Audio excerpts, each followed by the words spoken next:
Olá pessoal, vamos para a nossa aulinha de hoje, onde nós vamos falar de conjuntos numéricos, mais especificamente de números naturais e o conjunto dos números inteiros. Certo? Vamos fazer essa revisão para que a gente possa resolver as atividades que vão vir anexadas nessa aula. Pessoal, quando a gente fala de conjunto dos números naturais, que é representado por essa letrinha aqui, ó, um N, nós estamos falando dos números que nós estamos acostumados a trabalhar, desde quando a gente é pequenininho até quando chega no sexto ano. Até o sexto ano nós estamos trabalhando com esses números, não é isso? E quem são esses números? O conjunto dos números naturais, que é, mais uma vez falando aqui, representado por esse N, ele reúne os números que usamos para contar, incluindo o zero. E nós sabemos também que esse conjunto ele é infinito, ou seja, ele não tem fim. Quem são esses números? É o zero, o 1, o 2, o 3, 4, 5, 6, 7 e assim até o infinito e além. Dentro desses conjuntos, no caso, conjuntos naturais, nós podemos ter conjuntos que estão dentro dele. Quem são esses conjuntos? Esses conjuntos são chamados de subconjuntos. Nós temos aqui o conjunto dos números naturais não nulos, que é representado por esse asteriscozinho. Quando você vê o conjunto numérico aqui e tem esse asterisco, o que ele está dizendo? Que não tem o zero. Então, nós estamos aqui nesse conjunto sem o zero. Então, a única diferença do conjunto dos naturais é que ele não tem o zero. E qualquer conjunto que venha com esse asterisco, isso quer dizer que o zero não fará parte desse conjunto. Nós também podemos ter o conjunto dos números naturais pares, que vem o símbolo do conjunto, com a letra P, né, do nome par. Nome par. Então, quem são eles? O 0, 2, 4, 6, 8, 10. Né? Esses daí são os números naturais pares. Nós podemos ter também o conjunto dos números naturais ímpares. Quem são eles? O 1, o 3, o 5, o 7, o 9, o 11 e assim sucessivamente. Então, esse conjunto nós já trabalhamos há muito tempo com ele. Então, acredito que a gente não tenha tanta dificuldade. Já alguns alunos apresentam mais dificuldade com o conjunto dos números inteiros. Por que essa dificuldade? Muita gente tem essa dificuldade por um problema no nosso cérebro. Nosso cérebro, às vezes, não consegue assimilar isso daí de primeira. E às vezes a gente tem essa dificuldade, que é trabalhar com os números negativos, né? A partir do sétimo ano, nós começamos a trabalhar com o conjunto dos números inteiros. E quem são esses números inteiros? Nada mais do que os números negativos e positivos, né? Então, os números inteiros são representados pela letra Z, e dentro dele nós também temos subconjuntos. Quem são esses subconjuntos? Nós já sabemos que quando ele tem um asterisco, ele é o conjunto dos números inteiros não nulos, ou seja, não tem o zero.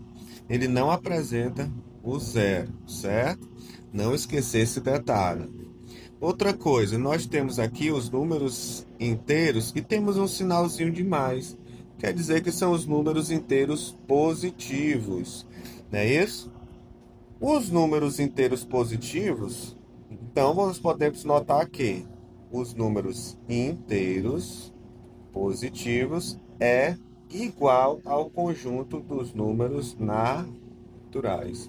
Então, o conjunto dos números inteiros positivos e o conjunto dos números naturais, eles são iguais, eles não mudam em nada, certo? Porque os inteiros positivos só pega a parte positiva. Aqui nós temos os inteiros positivos não nulo, então a gente pode dizer também que os inteiros positivos não nulos é a mesma coisa dos naturais não nulos, tá? A gente pode ver que isso daí acontece também com esses dois conjuntos aqui. Agora, os inteiros negativos não, né? Os inteiros negativos são apenas os números negativos e vejam que o zero também faz parte. Aí pode cair uma perguntinha de vocês. Professor, por que que os inteiros negativos têm o zero se o zero não é negativo? Bom, o zero, ele faz parte desse conjunto, por quê? Porque ele nem é positivo, nem é negativo.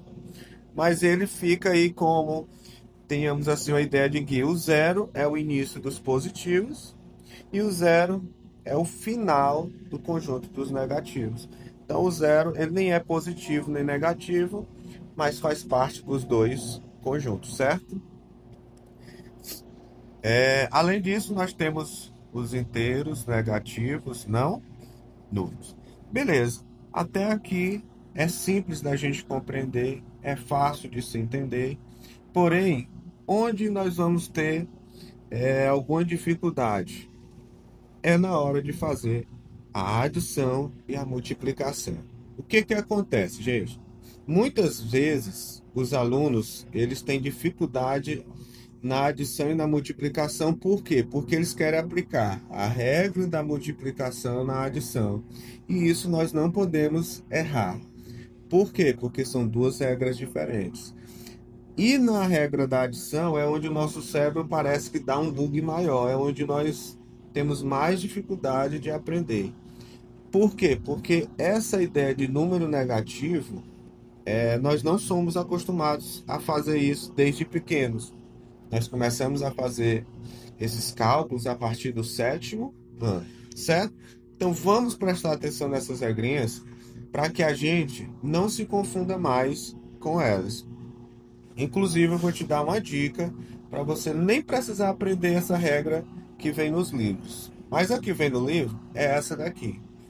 O que que diz a regra dos livros?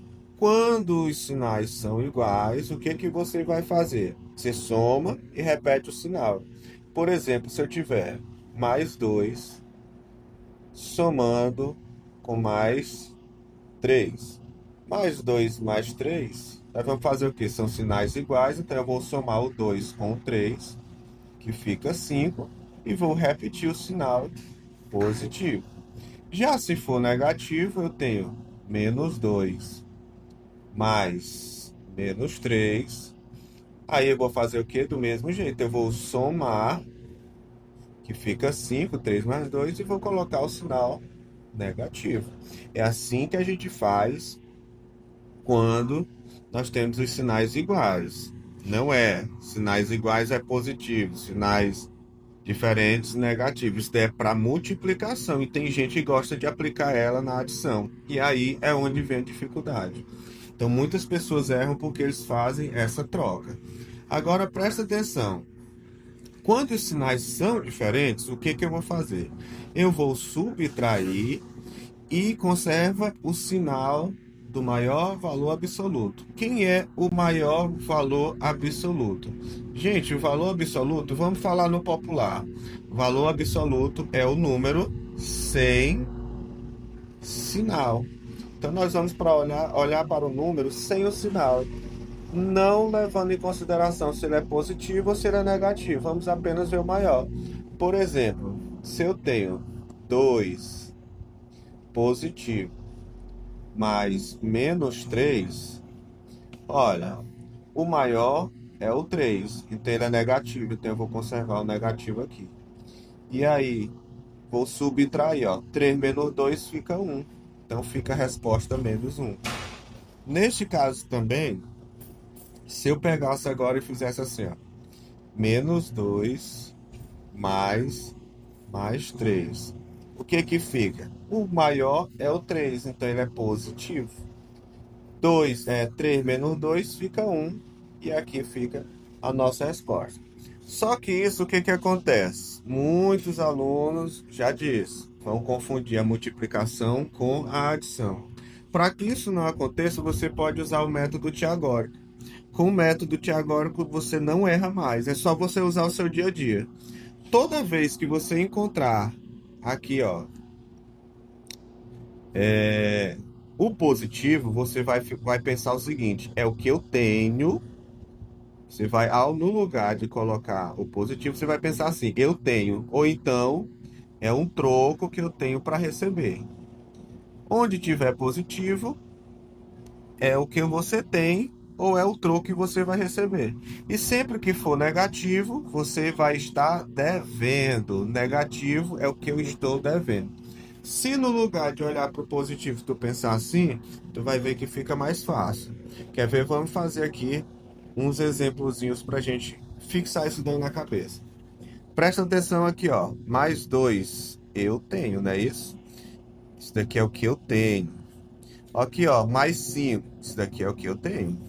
Então, tu pode imaginar assim: eu tenho 2 e tenho mais R$ 5. Então, eu tenho, se eu tenho é positivo, então fica 7. Então, 7 positivo. Agora, imagina aqui: o menos eu estou devendo. E aqui também é menos, então estou devendo. Olha aí. Se eu estou devendo R$ 2 em um lugar e estou devendo R$ 6 em outro lugar, eu vou ter um troco ou eu vou ficar devendo? Eu vou ficar devendo. E 2 mais 6 é 8. Então eu vou ficar devendo R$ 8. Então assim fica bem mais fácil do que usando essas regrinhas que você tem na no livro, tá? Então vamos fazer aqui de novo, ó. 5, eu estou devendo, né? Aqui você deve. Você está devendo. Aqui você tem. Aí tu pensa assim, eu tô devendo R$ 5 e tenho 12. Se eu tô devendo R$ 5 e tenho 12, vai sobrar troco. Se sobra troco, é positivo. Então você pega aqui. Eu paguei R$ 5 numa conta de 12. É a mesma coisa que você subtrair. 12 menos 5 fica quanto?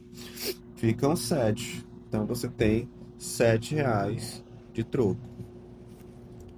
Aqui de novo, ó, 8. Eu tenho. Então você tem. Aqui você deve. Deve 10. Então, se eu tenho R$ 8 e tô devendo 10, eu vou pagar essa conta. Eu vou ficar com troco ou devendo? Claro que você vai ficar devendo, não é isso? Você vai ficar devendo R$ 2. Então, sempre que você for fazer esse tipo de cálculo, basta você usar o método teagórico de dever e de poder. Será que a gente consegue fazer isso daqui, ó? Do mesmo jeito. Vamos colocar aqui, ó. Deve. Aqui você tem, ó. Vai fazendo de 2 em 2. Tô devendo 2, tenho 15 para pagar. Eu vou receber um troco de R$ 13. Baixa lá o restante, ó. Menos 20, mais 4, menos 5. Agora eu tenho 13. Isso daqui você tem. E aqui eu tô devendo. Eu tenho 13, mas estou devendo 20, então eu vou ficar devendo ainda, não é isso? Não dá para pagar os 20 com R$ 13. Então eu vou ficar devendo 7, mais 4, menos 5. Faça a mesma coisa aqui, ó. Estou devendo e aqui eu tenho. Então, se eu devo 7 e tenho 4 para pagar, ainda vou ficar devendo ainda R$ 3. E aí, aqui você deve, aqui você também deve. Então, eu devo R$ 3 e também devo R$ 5, então eu estou devendo R$ 8. E essa é a nossa resposta. Então, o método Tiagórico, ele é mais fácil, por quê? Porque a gente só tem essa regra do dever e do que você tem. Então, é mais fácil realizar a resolução com essa regra do que com a regra do livro. Então, você não pode esquecer dessa regra da adição. Porém, nós temos outra regra, não é isso? A regra da multiplicação. E como é que é a regra da multiplicação? Aí você já sabe, e essas regras os alunos aprendem com maior facilidade. Sinais iguais, a resposta é positiva. Sinais diferentes, a resposta é negativa. Então você consegue fazer isso daí tranquilamente. Essa regra aqui, a maioria aprende com mais facilidade. Então, só para tirar aqui a regra, sinais iguais, 2 vezes 5, 10. Sinais iguais, conserva o sinal, ó. 2 vezes 6, 12. Sinais diferentes, a resposta sempre. Opa, que sinais iguais é sempre positivo, perdão. Sinais diferentes vai dar negativo. 5 vezes 12 dá 60. Sinais diferentes, negativo. 8 vezes 10, 80. Então, sinais iguais, a resposta aqui, ó, sempre é positiva. Sinais diferentes, a resposta é negativa. Quando a gente tem uma expressão, lembre-se que a gente tem que resolver primeiro as multiplicações, depois a adição e subtração. Então, sinais iguais, a resposta aqui já é positiva, ó. E 2 vezes 15 é 30. Vamos baixar o restante, ó, menos 20 vezes 4 menos 5. Observando aqui que aqui tem a multiplicação, então tem que ser repetido o 30 para a gente poder fazer primeiro a multiplicação. Aqui os sinais são diferentes. Se são diferentes, a resposta é negativa. 20 vezes 4, 80. 80 menos 5. Agora a gente resolve da esquerda para a direita. Eu tenho 30 reais, daqui eu tenho, você tem, né? E aqui você deve. Se eu tenho 30 reais e devo 80, o que que vai acontecer? Você vai ficar devendo. Devendo quanto? 50. E 50 menos 5 é igual. Aqui o que que acontece? Você está devendo, não é isso? Devendo nos dois. Então você vai continuar devendo. Só que você vai ficar devendo quanto? 55 reais. Então viu que a gente consegue resolver isso daí com calma e com tranquilidade quando a gente presta atenção nesses detalhes. E por hoje é só, pessoal. Então vamos ver se a gente consegue fazer a lista de atividade que está em anexo.